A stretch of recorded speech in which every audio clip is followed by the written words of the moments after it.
Hello and welcome everyone to this special webinar between TES and the National Institute of Teaching and Education.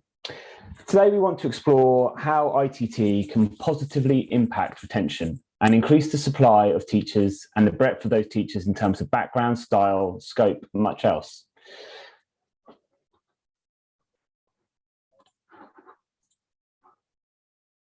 Sorry, there's a weird delay there. But so we'll get started with some introductions to the panel and some opening remarks from each of them. So, Geraint, do you want to kick us off?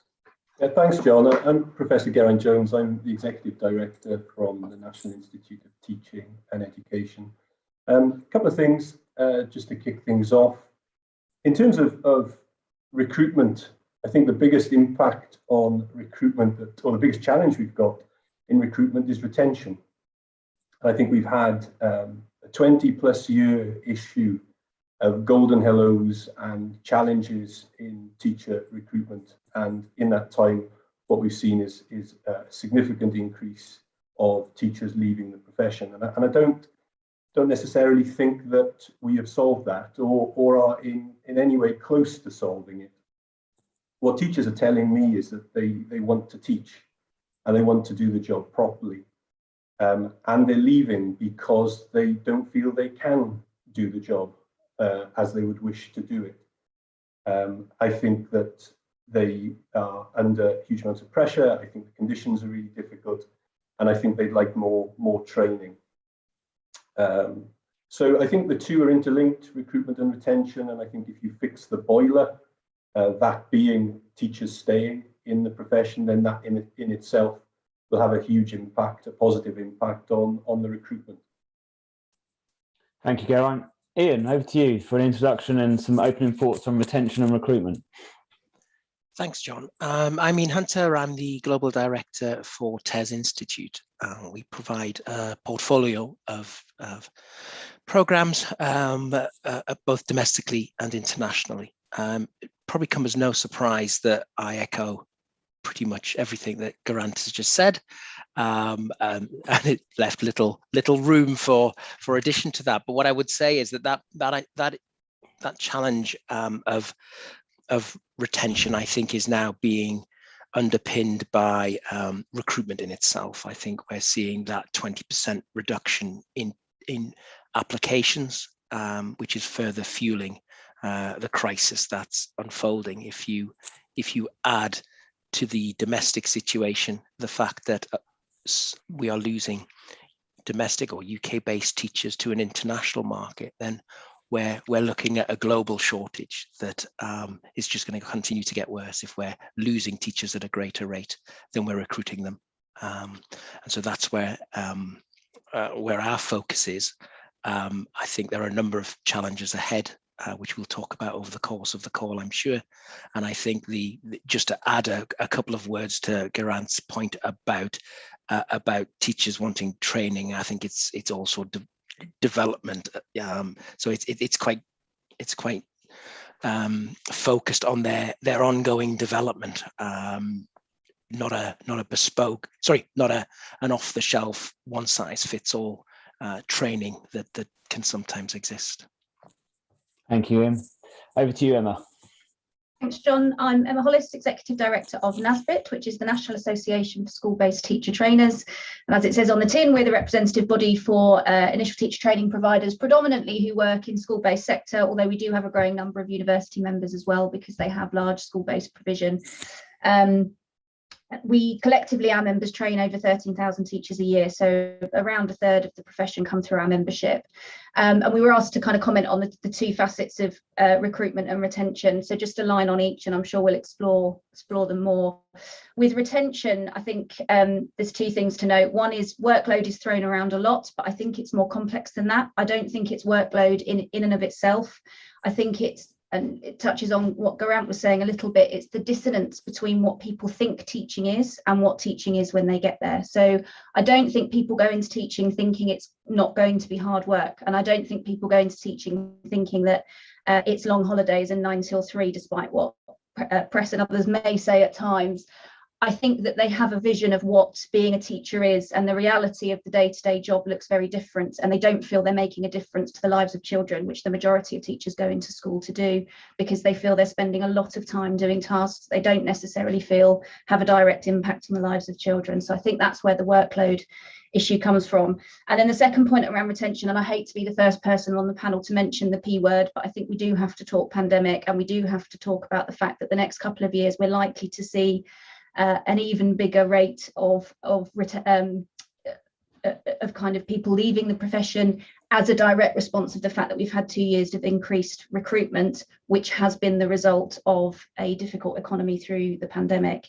And data out of America and other places would tell us that when people join the profession because of a poor economy, they are more likely to leave. So those awful rates we've already talked about, 40%, up to 40% leaving within the first 5 years, we could see an even greater exodus from the profession in the next couple of years as a result of that. And then on recruitment, I think one of the things we need to do is fix the perception of the profession as a whole. I think that there is again, teaching was the only public sector profession that was fair game during the pandemic, that was still allowed to be bashed. Every other public sector profession, quite rightly, was lauded and talked about in very positive terms, whereas teachers were still being spoken about as lazy so-and-sos who were sat at home and not providing childcare for our children. And as a society, we need to be making teaching an attractive profession. And it needs to be one that doesn't respond to an economy. It should be attractive irrespective of what the economy is doing. We can't be relying on weak economies to attract fantastic people into what I do genuinely believe is the best job in the world, making a difference to children's lives. Thank you, Emma. And Jack, last but not least.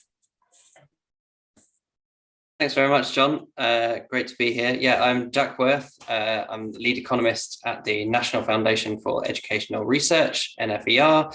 So we do a wide range of research on assessment, UK policy and practice, as well as international. My work focuses on the teacher labour market and the school workforce, particularly in England. I'm monitoring all of the data as I do over the last couple of years. Has highlighted to me that the kind of number one impact on recruitment has been the economy, as Emma's been saying, in terms of having a huge increase in applications to initial teacher training and enrolments as a result of the wider labour market kind of closing down during the pandemic and struggling for opportunities. Shows that there are a large number of people out there who are capable of being a teacher and want to be a teacher, but in kind of a normal economy choose to do something else. And it's about trying to attract them in, and then, as Emma says, retaining them afterwards as well, which can be difficult when the economy comes back and those other opportunities are there. So linked to that is also the economic attractiveness offer we make to teachers in terms of pay and other financial incentives. We've learned a lot from the last 2 years in terms of how responsive people are to those kind of things. So making sure teachers' pay is competitive is vitally important.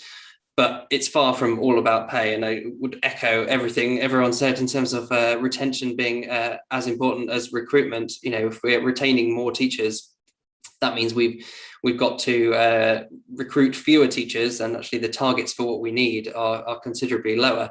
The front slide on the presentation as it began said teachers, 1 in 12 teachers left, but the year before it was 1 in 10.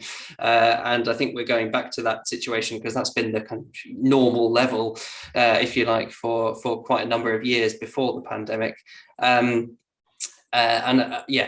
Emma's quite right that it's complex, but I think workload is the number one reason why teachers leave. So addressing that attractiveness is also key to retaining teachers.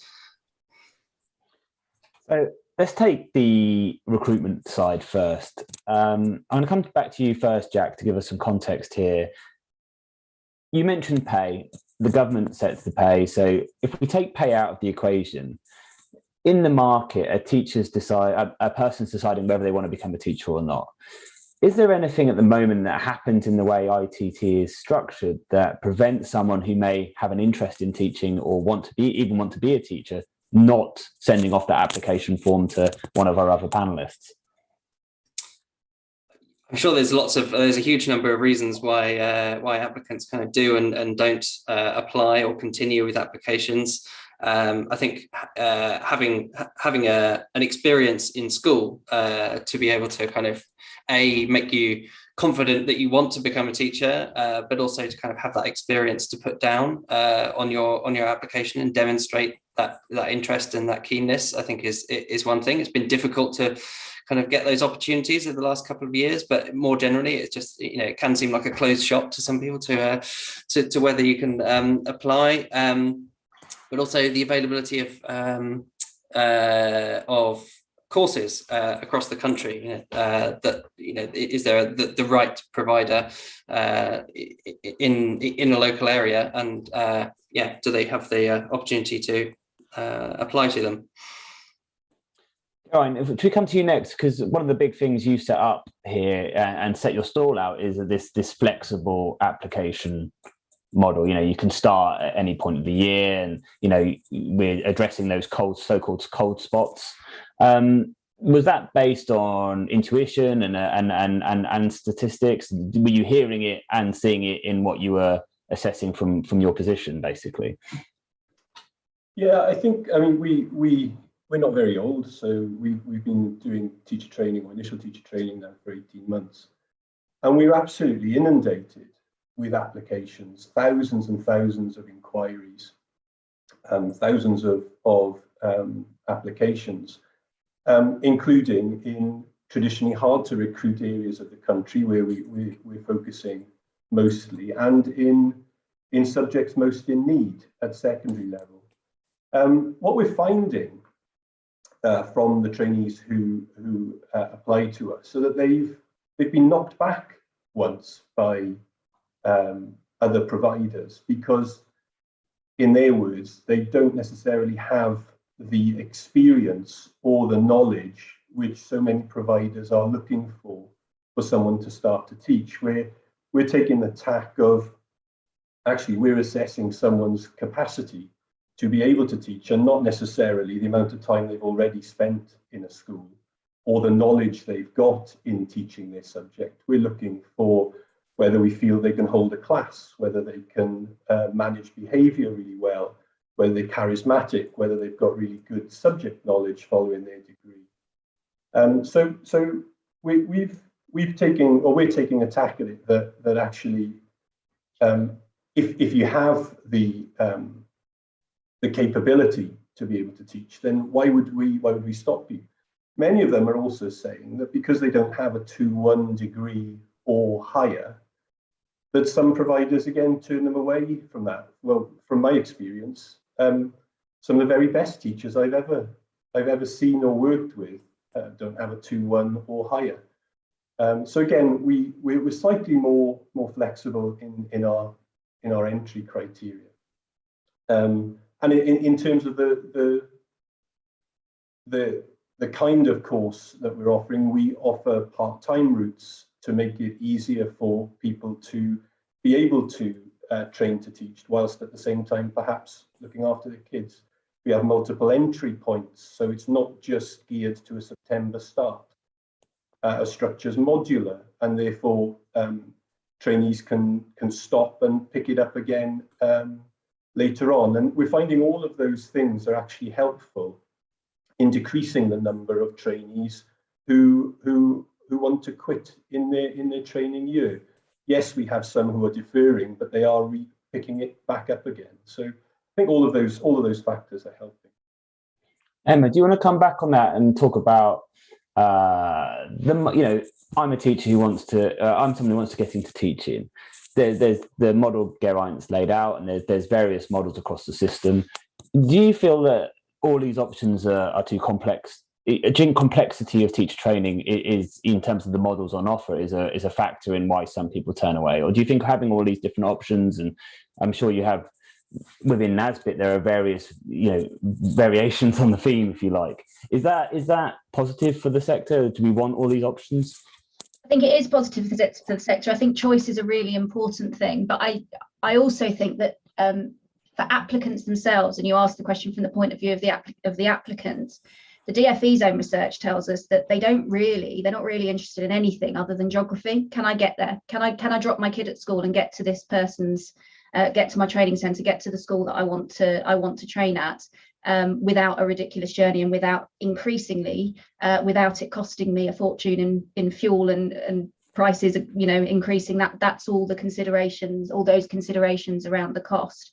The type, size of provider, their Ofsted inspection rating, all of the measures that you might think would influence choice really doesn't. And it is to do with local provision, which serves the local community and allows people to travel reasonably from their homes. I think that the point you're making around complexity, the complexity of the application system has been a factor, and that's something DFE are already working on and is already improved, I have to say, from previous years, and is continuing to be improved. And I think there is still work to do there. I think at the moment, I know from my house, if I type in I want to be a primary teacher, initially it will tell me there's something like 150 courses that I can do. The reality is there's about 4 that I could genuinely travel to and would be a reasonable place for me to apply. So I think the systems around applications to teacher training could be improved. But we want choice in the system. We want different sizes and styles of providers, both for applicants, but also for schools who want to work in different ways and with different types of provider. And I think that's really important. And the other thing I was just going to say previously was, you asked the question about why people aren't applying to teacher training. And I think it's a really good one, but we don't know the answer. I think there's a really rich possibility for a whole piece of research. There's lots of research that tells us why people do apply for teacher training, but they're a self-selected group who have already applied. And what we need to be doing is talking to the people who haven't. So the people who've chosen to be accountants or lawyers or nurses or something else, and ask them, why was teaching ever on the table? And if it was, why wasn't that the choice? So I think there's a kind of some interesting research to do there. Yeah, and Ian, both Geraint and Emma have hinted at this what does a teacher look like type scenario. Why are those people who might make good teachers not being them? And Geraint's talked about how, we need to look at how we're recruiting and what sort of people we're recruiting, and maybe accepting people that may not have success in other providers. How do you see that process? I mean, are we saying that the people who drop out of teacher training are those that perhaps weren't suited for it? Is there such a thing as a natural teacher, I guess, is a big question, but it's about that selection process. If you could elaborate on that. Oh, I think you're on mute, Ian, sorry. I was rather hoping I wouldn't be the first to do that. I wrote down access. That was the point I was going to make, but it's been ably made so far, that access to teacher training, both in terms of that locality and availability, as Emma's just described. But actually there are a number of entry points. What we've tried to do is broaden the number of entry points in, so that you're not just bound by one set of criteria. So we've begun to launch things like teaching assistant courses, so we can try to get people earlier to help them on that route, because they may not have the qualifications that are statutory, that you need to have to be able to get into the teaching profession. So it is about broadening out the entry points, and that then becomes even more complex than it is now. We, trying to just flow chart that out as to, do you have a degree? Yes. Where do you go? Do you not have a degree? Where do you go? And so I think it is about providing that expertise at that application process, because if you try to automate it too much, it becomes very difficult to follow. So you're almost stopping people from entering the profession because you can make it complicated. But I think in terms of, similar to Geraint, we have a pretty low attrition rate once we've got people onto a course, onto a program. But that's because we make sure that we get them on to the right one that they can do. I do agree that the point on deferrals as well, but that again is relatively low, and the percentage of those deferrals that come back is pretty high. Jack, obviously your brief at NFEI is to research this. Have we got any clear indication of what makes for a sticky ITT course? What type of course, if there is any clear answer, keeps a teacher are we retaining them at that initial stage? Do you know what the factors are in that? I think we don't know enough about that. More research needed. And do you, when you're looking at the pipeline, and you've talked about pay being a big factor, how does teaching, if you really want to be a teacher, are we making an economic sacrifice to be a teacher in terms of the options available to the sort of person who's becoming a teacher? So I think, pay is fairly comparable with other professions. So it's kind of weighing up those factors. I think a lot of people want to be teachers and would happily, go into teaching even if it paid less than something else. But it's about what that differential is for the individual in terms of the other things that they're trading off. So, for example, we know that teachers who leave teaching are likely to go into lower paid jobs, but they are people who have selected in, they're interested in teaching, they want to teach, but they find it so challenging to teach because of workload or availability of flexible working and whatever it is, that actually when you leave, it's not about the attractiveness of the pay outside, it's the kind of the opportunity that's available. And so pay at that point becomes less of a factor. But actually increasing pay can still change that differential and still have an effect both on recruitment and retention. So that isn't to say that we shouldn't worry about it. We should worry about it, and we should try to make teaching an attractive and rewarding profession, both financially and non-financially, to recruit and retain teachers we need.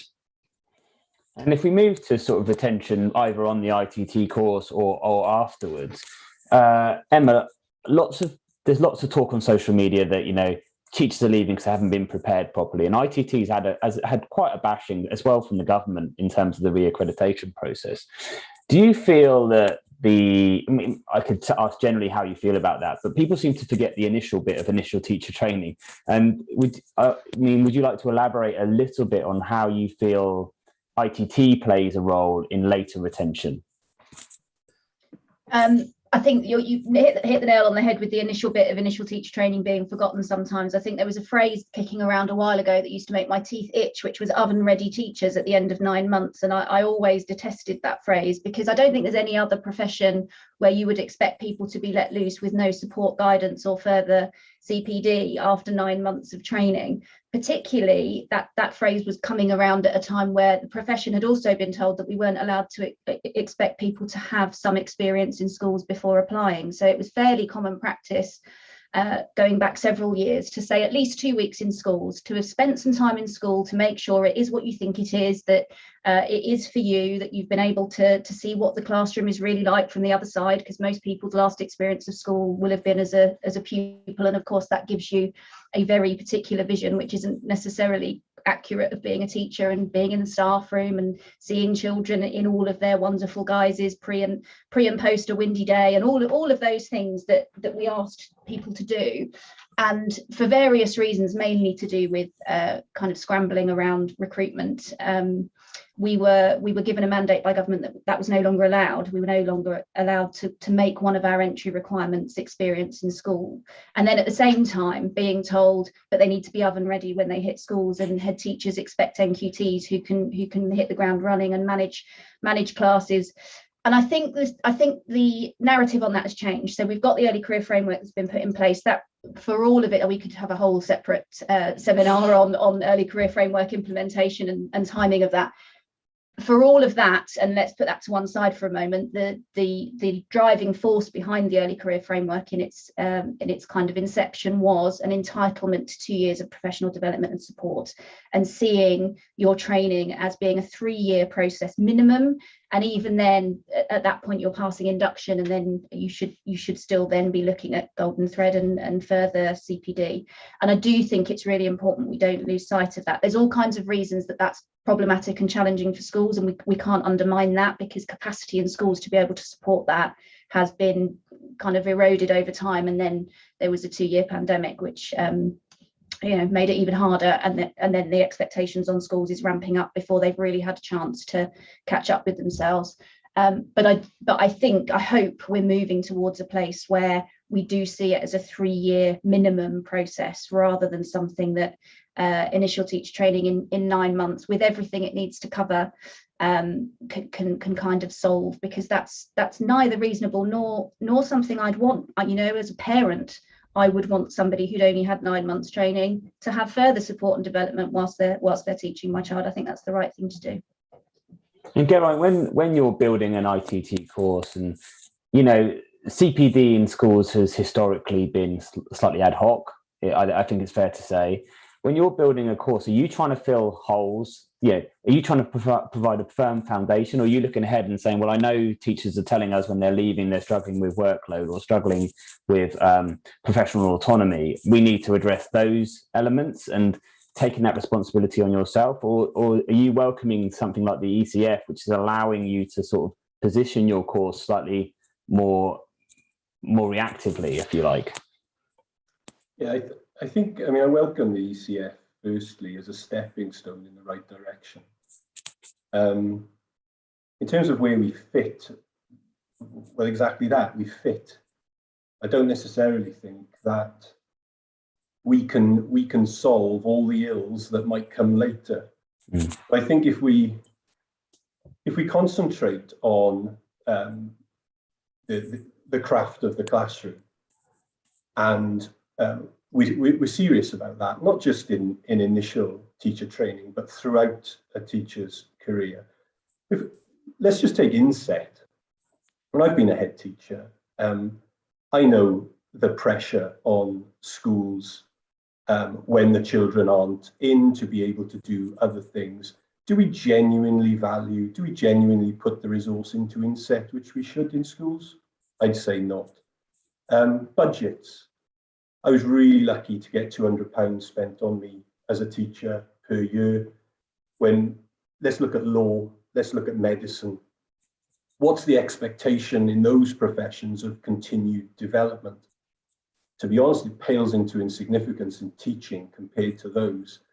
So the notion of training and development, I think we've really got to have a good look at ourselves in the sector. Say, actually, we'll dignify this sector by putting far more of an onus, far more of money, budgets and time and respect to teaching, not just right at the beginning, but all the way through. And for me, it should be an expectation. You look at Ireland, you know, it's an expectation for every single teacher to be doing at least 3 CPD sessions a year.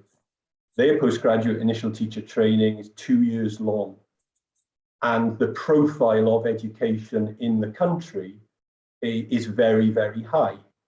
And I think the two are interlinked. I think we get training right, we get development right as a sector, it will breed more people wanting to come in and fewer people wanting to leave, because they can do the job as they would wish to do it.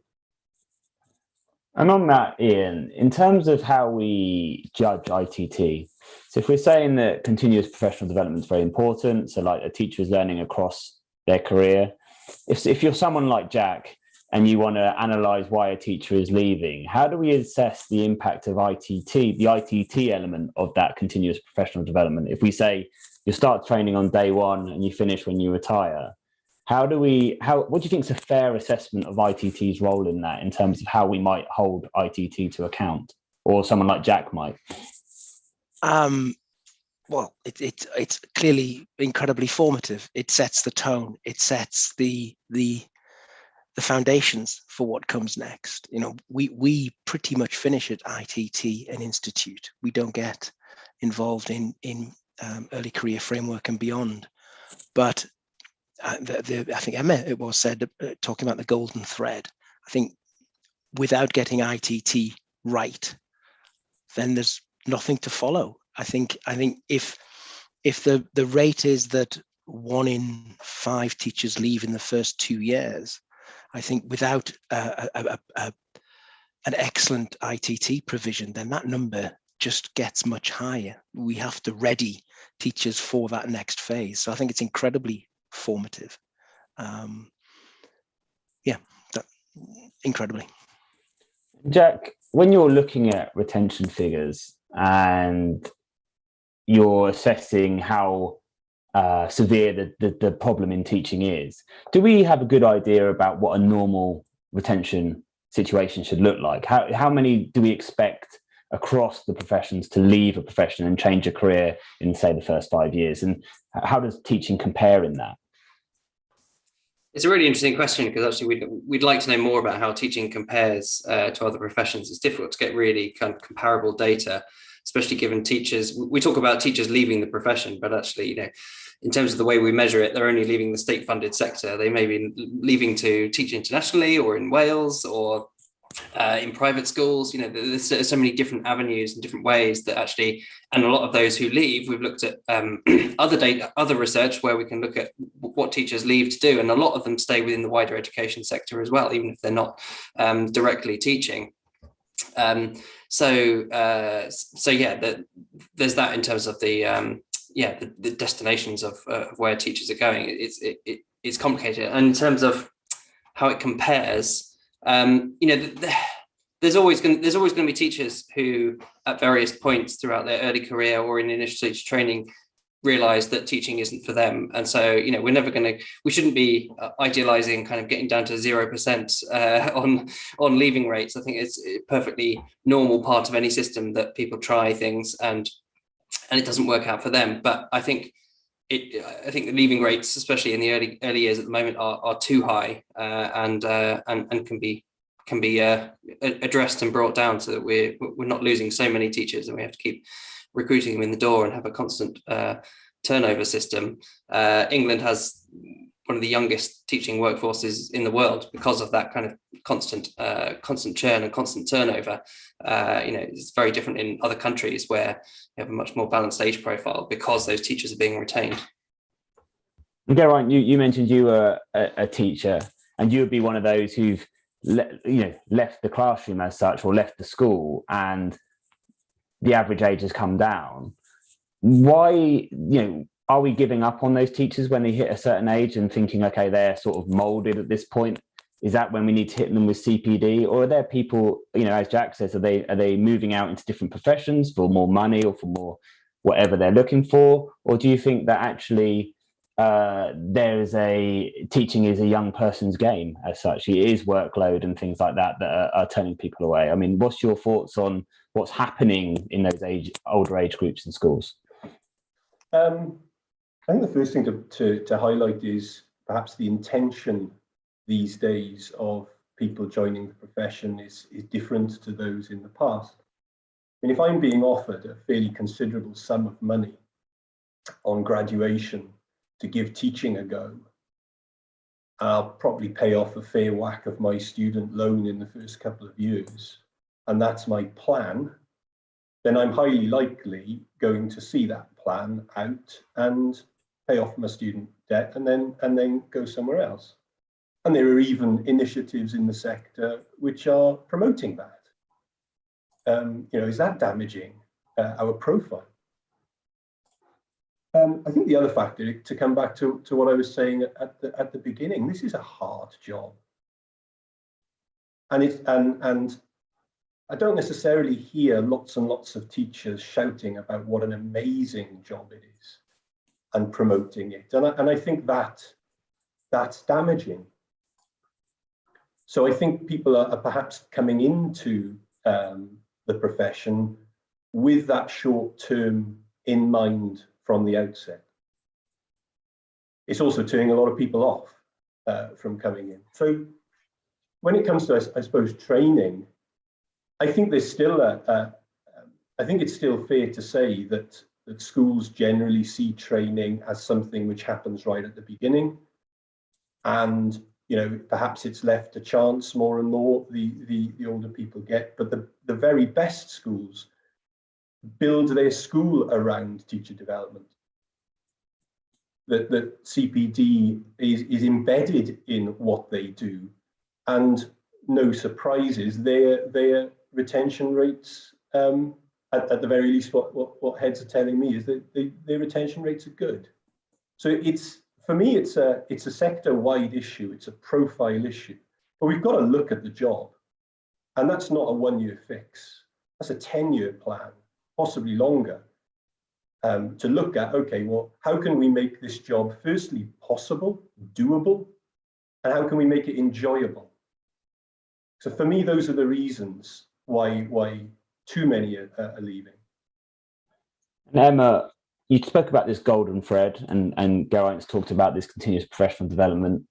Does ITT need a whole career role? Does ITT need to be informally connected to the CPD process throughout a career, or even intrinsically involved in that, planning, providing that CPD journey through a career? I think there is a place for that. I think one of the things we would have loved to have seen and didn't happen for various reasons when the ECF was developed was that we should have started with ITT. We kind of did it in the middle and then worked backward from ECF back to ITT and then forwards, working forwards from ECF through to the MPQs. And whilst that was better than not doing it at all, and I understood all the reasons that it needed to be done that way, it has led to some complications around some of the criticism of ECF, and there's lots of very positive things about ECF, but some of the criticism about ECF has been that it's taken a deficit view in some cases of ITT, and early career teachers are telling us that they're repeating things that they did in their ITT provision, and that feels a little bit patronising. I think that we need to recognise that revisiting ideas is a good thing. A spiral curriculum and revisiting ideas is a good thing, but perhaps the way it's being contextualised hasn't recognised just how deeply they perhaps did it during the ITT year. So I think that there is more joined up thinking that could have and can still be done in terms of making sure there is a genuine progression. And we're going to see something similar with mentor training, I think, because there is an expectation coming around the mentor training that ITT providers give. They're also going to be expected to have a certain number of hours of mentor training for if they're supporting an early career teacher. There's then the MPQ LTD, and there is going to be a significant amount of overlap between all of those different types of mentor training. Not that the MPQ LTD is exclusively for mentors, but they will fall into that category potentially.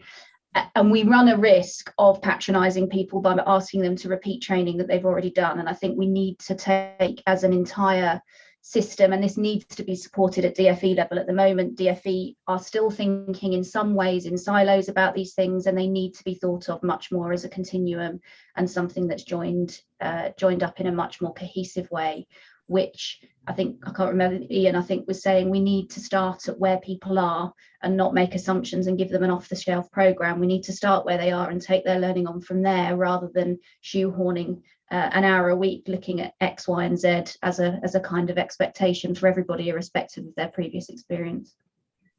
Ian, you spoke quite clearly and said we do ITT, we're not getting involved in MPQHs or anything else, but why are they two separate things? I mean, is there any reason why a provider such as yourself wouldn't want to do sort of cradle to retirement, if you like, CPD? What's stopping you? I think so.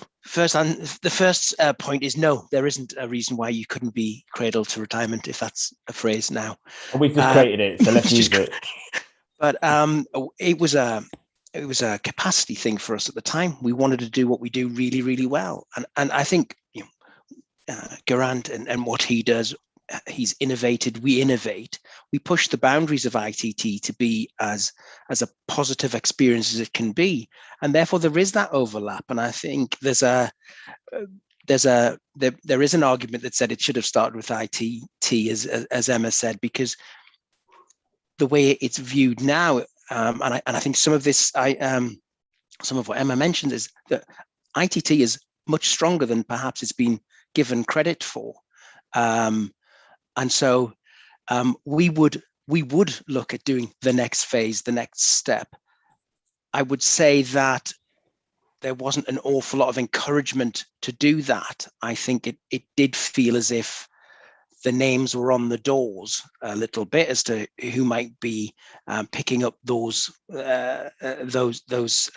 parts of teacher training. So we decided to focus on what we do best.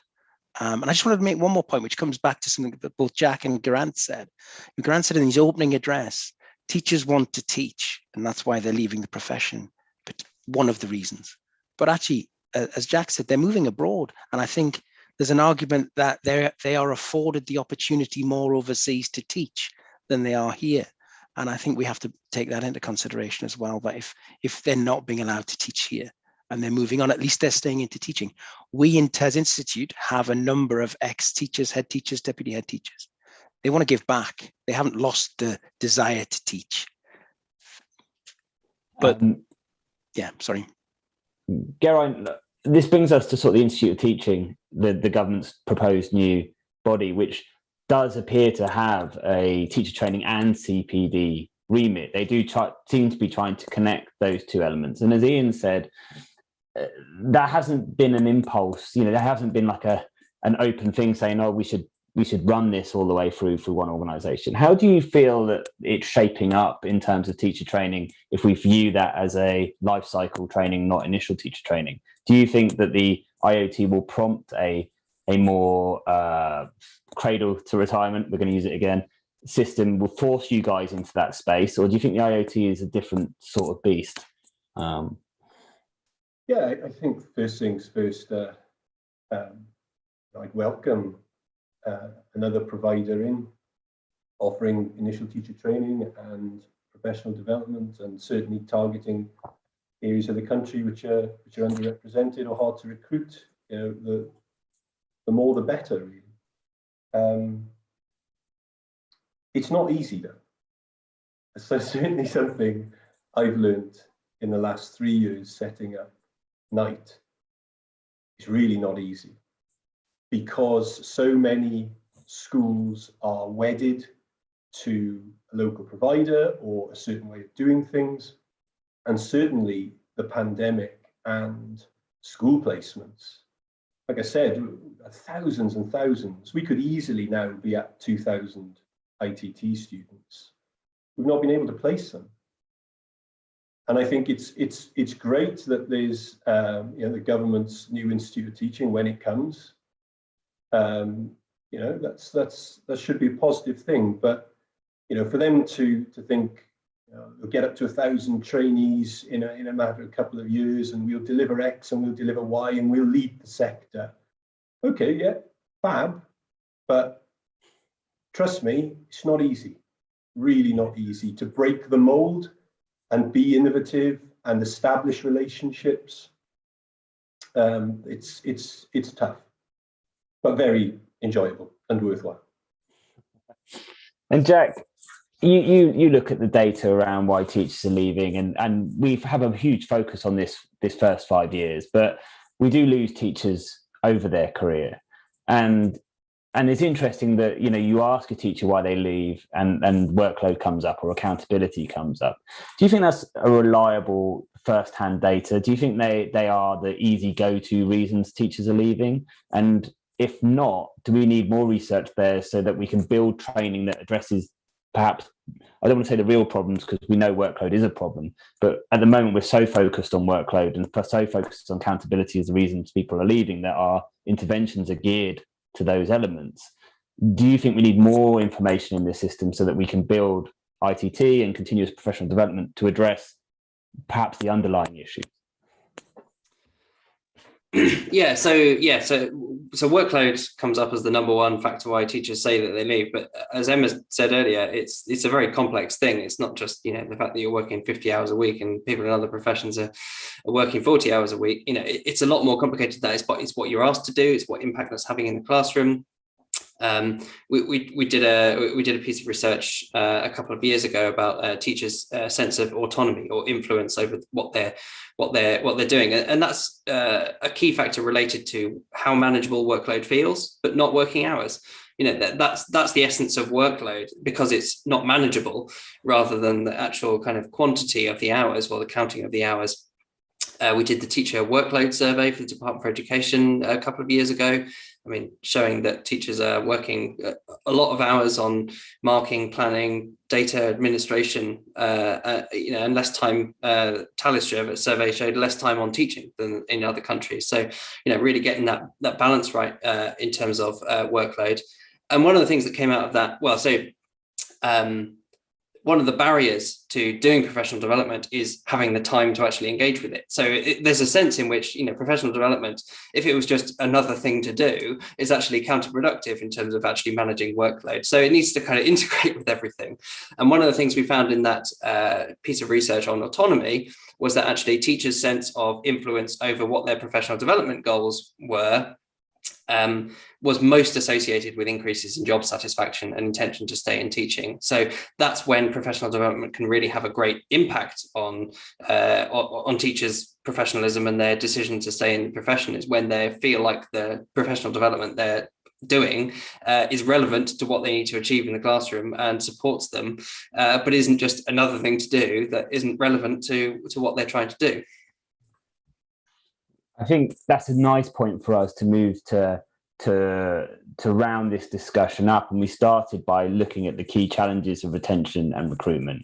And I think for closing remarks from each of you, it'd be interesting to hear that what thing you think needs to be changed. So what positive thing could we do now at a government level, at an ITT level, or we've talked a lot about the cultural perception of teaching, if that's the thing that needs addressing. So if I may, I'll come to each of you to say, okay, if you could just click your fingers and one thing changed to improve recruitment or retention, what would that one thing be?